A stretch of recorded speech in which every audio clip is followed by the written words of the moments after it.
God's love is not temporary, emotional, or dependent on a perfection.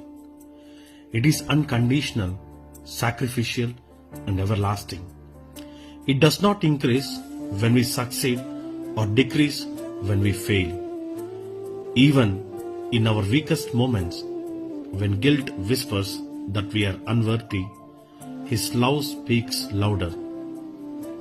As Romans 5:8 says, while we were still sinners, Christ died for us. That means He chose us knowing our flaws, our doubts, and our mistakes.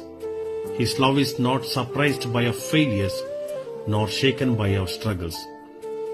The world may offer love with conditions, but God offers His love with grace.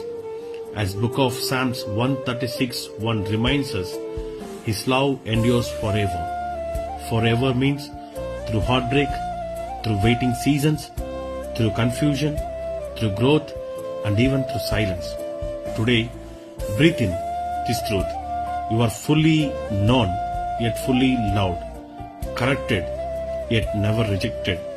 And even when people walk away, God remains constant. His love is your covering, your strength, and your constant hope. Amen.